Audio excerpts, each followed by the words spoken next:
Good morning, students. Today we are going to start a new topic, that is Henry's law. Actually, what is Henry's law? In yesterday lecture we studied that a factor affecting the solubility of a gas in a liquid. One factor was there, that pressure. The effect of pressure on the solubility examined by a scientist, that is Henry, in 1805,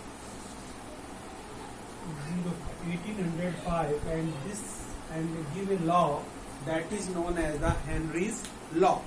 What is this law? Today we are going to discuss what is Henry's law, what is its limitations and what is its applications.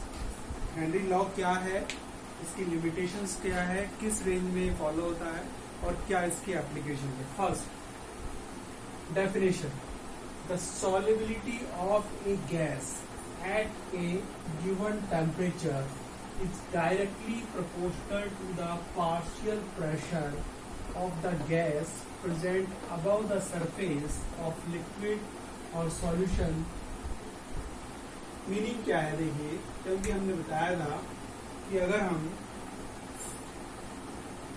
ये container लेते हैं और इस container के अंदर एक liquid भरा हुआ है और इसके ऊपर गैस है और इस पर हम प्रेशर लगाते हैं, जैसे जैसे प्रेशर का अमाउंट बढ़ाएंगे वैसे वैसे इसकी सॉल्युबिलिटी बढ़ती जाएगी. तो यही इन्होंने बताया था हेनरी ने कि जैसे जैसे प्रेशर बढ़ेगा वैसे वैसे उसकी सॉल्युबिलिटी बढ़ेगी. But it is also depend on the temperature. एक स्पेसिफिक टेम्परेचर पर, टेम्परेचर को कांस्टेंट रखते हुए अगर हम प्रेशर को बढ़ाते हैं तो धीरे धीरे उस गैस की सॉल्युबिलिटी उस लिक्विड के अंदर लगातार बढ़ती जाती है. यही हेनरी लॉ है और ये एक्सपेरिमेंटली प्रूव्ड है. एक्चुअली हमने पढ़ा था कि बहुत सारी यूनिट होती है कंसंट्रेशन की, और उसमें एक यूनिट थी मोल फ्रैक्शन. कल भी हमने बताया था कि मोल फ्रैक्शन जो यहाँ प्रेशर में काम आती है, प्रेशर के लिए, सॉल्युबिलिटी के लिए हम काम में लेते हैं इसको. तो प्रेशर के साथ रिलेशन. मोल एक्चुअली क्या है? मोल फ्रैक्शन का मतलब ये है कि कितना सॉल्यूट का कितना मोल फ्रैक्शन उसके अंदर डिजॉल्व है. उसको अच्छे से एस्टिमेट इससे कर सकते हैं. यहाँ देखिए, P is the partial pressure of the gas and it is directly proportional to the mole fraction. यानी कितना मोल गैस का इसके अंदर गया, मोल फ्रैक्शन. एक हो गया गैस का सपोज X2 XB है और सॉल्वेंट का XA है, तो इसका मोल फ्रैक्शन हो जाएगा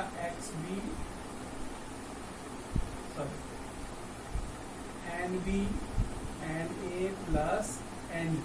ये गैस का जो मोल फ्रैक्शन है वो हम उसके डायरेक्टली प्रोपोर्शनल होता है प्रेशर के, कितना आप प्रेशर अप्लाई कर रहे हो. P is directly proportional to XB, mole fraction of gas. Gas को हम सॉल्यूट कह सकते हैं, सॉल्यूट भी मान सकते हैं क्योंकि प्रोपोर्शनल कांस्टेंट है. जब इसको हम हटाएंगे तो एक कांस्टेंट लगेगा KH. It is known as Henry's law constant.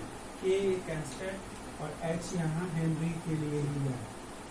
अब इसमें रिलेशन है कि अगर हम y एक्सिस पर पार्शियल प्रेशर को ले लें और x एक्सिस पर मोल फ्रैक्शन ऑफ गैस ले लें और उनके बीच में ग्राफ ड्रॉ करें तो एक स्ट्रेट लाइन हमें मिलेगी जो कि इसको फॉलो करेगी. y is equal to mx plus c. y is taken on y axis we are taking partial pressure and x axis we are taking mole fraction and c is the intercept is 0. तो इसका जो slope होगा, slope is equal to KH. ये इसका constant होगा, इसकी slope की जो वैल्यू निकलेगी वो इसके कांस्टेंट के इक्वल होगा. अब कैरेक्टर जो लॉ का ये कांस्टेंट है हमारा, हेनरीज लॉ कांस्टेंट है, इसके क्या कैरेक्टरिस्टिक होते हैं, क्या इसकी वैल्यू होती है, क्या इसकी यूनिट होती है, इसके बारे में हम देख लेते हैं. देखिए, इसकी जो यूनिट है वो सेम एज द प्रेशर. जो प्रेशर की यूनिट होती है वो ही यूनिट हेनरी लॉ कांस्टेंट की होती है, क्योंकि प्रेशर को इंटरलेट कर रहा है. दूसरा, different gases have different value of Henry law constant. जितनी अलग अलग गैसों के लिए हेनरी लॉ कांस्टेंट की वैल्यू भी अलग अलग होगी। KH value of a gas is different for different solvent. If we have a same gas but we have different solvent, the KH value will be different. Next one is KH higher, solubility of gas is lower. Suppose हमारे पास दो gases हैं, उनके लिए हमें KH की value दी है और पता लगाना है कि कौन सी गैस की सॉलिबिलिटी ज्यादा है। तो हमें ये देखना है कि अगर KH की वैल्यू ज्यादा है, KH की वैल्यू ज्यादा है तो उस गैस की सॉलिबिलिटी कम होगी, यानी कि 1 मार्क्स में या डाटाबेस क्वेश्चन हमको देगा तो हमें KH की वैल्यू देखना, अगर ज्यादा है तो solubility of gas is lower. Next, her law की अपनी लिमिटेशन होती है, यहाँ हेनरी लॉ की भी अपनी लिमिटेशन है। वो क्या लिमिटेशन है? Number 1, the pressure of gas not too high. जो हम प्रेशर डाल रहे हैं गैस पे वो बहुत ज्यादा नहीं होना चाहिए। अगर बहुत ज्यादा होगा तो वो हेनरी लॉ को, इस रिलेशन को फॉलो नहीं करेगा। Number 2, temperature is not too low. एक टेम्परेचर बहुत कम नहीं लेना है हमको, ज्यादा कम लेंगे तो उस कंडीशन में हेनरी लॉ फॉलो नहीं करेगा। Gas should not undergo any chemical reaction with the solvent. Yesterday we studied about it. जब हम किसी गैस को ऐड करते हैं, सॉल्यूबल करते हैं, तो वो केमिकल रिएक्शन कर लेती है। तो केमिकल रिएक्शन नहीं करनी चाहिए, क्योंकि जब केमिकल रिएक्शन करेगी तो उसका प्रेशर नहीं रहेगा। इसलिए केमिकल रिएक्शन, ऐसी गैस नहीं होनी चाहिए जो कि सॉल्वेंट के साथ केमिकल रिएक्शन करे, तो उस कंडीशन में हेनरी लॉ फॉलो अप नहीं होगा। Gas should not go under dissociation, और गैस जो है वो डिसोसिएट भी नहीं होनी चाहिए। ऐसा नहीं कि गैस जैसे HCl मान लो है और उसको हम डाल रहे हैं और वो जाके डिसोसिएट होकर H+ और Cl बना ले, ऐसा भी नहीं होनी। हम एक एग्जांपल ले रहे हैं, ऐसा भी नहीं होना चाहिए। यानी या ना तो केमिकल रिएक्शन करे, ना वो डिसोसिएट हो, प्रेशर बहुत ज्यादा नहीं होना चाहिए और टेम्परेचर बहुत कम नहीं होना चाहिए। इन स्पेसिफिक कंडीशन में हेनरी लॉ वर्क करता है।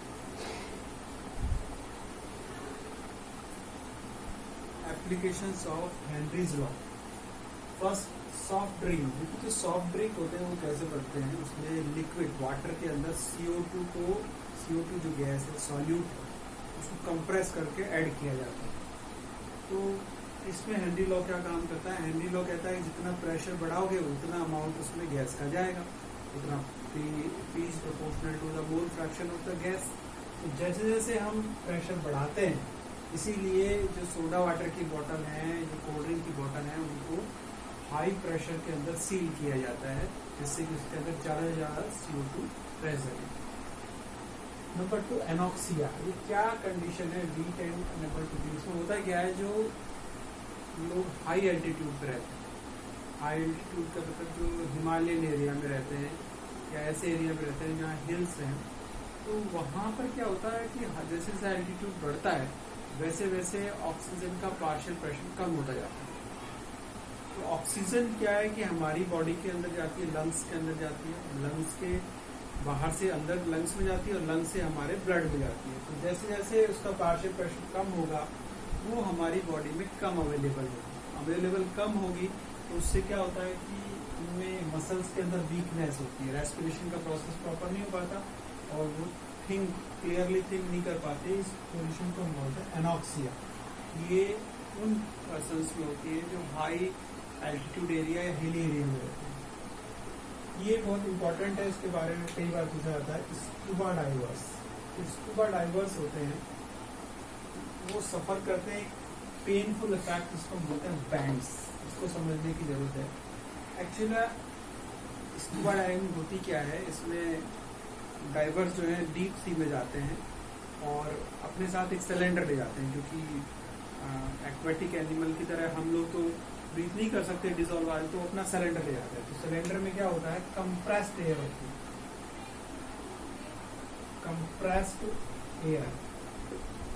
कंप्रेस्ड एयर जो होगी वो उसका सिलेंडर लेके जाते हैं। तो कंप्रेस्ड एयर में मतलब नाइट्रोजन भी होती है, ऑक्सीजन भी होती है, और कंप्रेस करने पर ये लिक्विफाई हो जाती है। तो जो जितनी ज्यादा लिक्विफाई हो पाएगी उसकी सॉलिबिलिटी उतनी ही ज्यादा होगी। तो ये जो कंप्रेस्ड एयर जो है वो हमारे ब्लड में जाती है और ब्लड में डिजोल्व हो जाती है, वहां से ऑक्सीजन जाती रहती है और वहां से CO2 बाहर आती जाती है। लेकिन होता क्या है, जैसे ये स्कूबा डाइवर अगर एकदम से ऊपर आएंगे, एकदम से सरफेस पे आएंगे, तो जितना नीचे जाएंगे, ये समझ लीजिए ये हमारा C है, अगर डाइवर यहाँ है तो यहाँ पर इस लिक्विड का प्रेशर इसको पड़ रहा है। लेकिन जैसे से अगर ये एकदम से ऊपर जाएगा तो ये प्रेशर रिलीज होगा।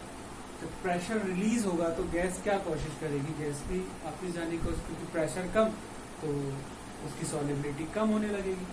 अब होता क्या है कि जो कंप्रेस्ड एयर हमारी है उसके अंदर जो ऑक्सीजन है वो तो हमारे ब्लड के अंदर हीमोग्लोबिन से अटैच होकर अपना ऑक्सी हीमोग्लोबिन बना लेती है, काम करती है। तो एकदम जब ऊपर आएंगे तो NO2 हमारे कोई यूज में नहीं आती। तो ये जो NO2 जैसे ऊपर हटेंगे प्रेशर हटेगा, ये NO2 बबल्स की फॉर्म में हमारी कैपिलरीज को ब्लॉक कर देगी।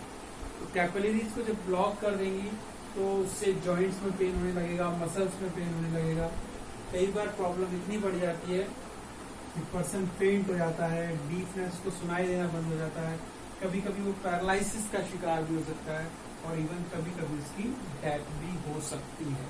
तो इसमें क्या कर सकते हैं, इसके लिए ये है, एक तो जब वो ऊपर आ रहे हैं तो एकदम से नहीं आना है, स्लो स्लो आना है, जिससे कि प्रेशर धीरे धीरे कम हो। एकदम कम हो जाएगा तो ये सिचुएशन क्रिएट होगी। दूसरा, इससे बचने के लिए क्या किया जाता है कि जो सिलेंडर है उसके अंदर हीलियम डाल दी जाती है। हीलियम क्या है, इसकी सॉलिबिलिटी कम होती है ब्लड के अंदर। सॉलिबिलिटी कम होने की वजह से ये एकदम जैसे प्रेशर हटेगा ये एकदम से रिलीज ये जो नाइट्रोजन के बबल्स बनते हैं उसको रोकेगी, उसको कम करेगी। नेक्स्ट है to release NH3 from aqua solution. देखिए हम NH4OH कैसे बनाते हैं, NH3 अमोनिया गैस को वाटर में डालकर NH4OH बनाया जाता है।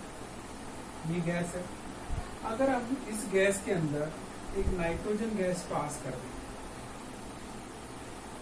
अगर इस सॉल्यूशन में हम नाइट्रोजन गैस पास करें तो इसमें से तेजी से अमोनिया गैस बाहर निकलेंगे।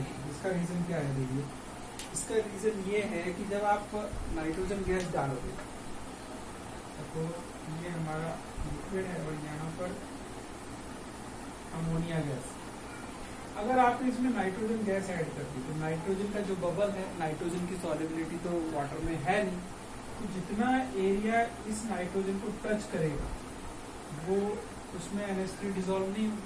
तो जैसे जैसे आप नाइट्रोजन ऐड करते जाओगे वैसे वैसे ज्यादातर सॉल्वेंट का एरिया इसके सराउंडिंग में आएगा और वो NH3 को फ्री कर देगा। तो जब NH3 फ्री हो जाएगी तो वहां से बाहर रिलीज हो जाएगी।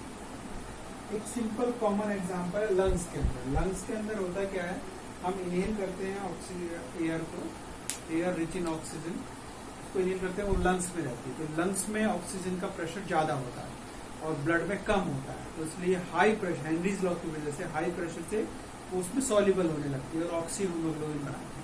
इसका जस्ट अपोजिट उल्टा वहां होता है, वहां पर CO2 का प्रेशर ज्यादा होता है तो वो बाहर की तरफ रिलीज होता है। तो ये सारे प्रोसेस में हमारे हेनरी लॉ काम करता है, बहुत ही बेनिफिटेड है और इसमें कई क्वेश्चन पूछे जाते हैं।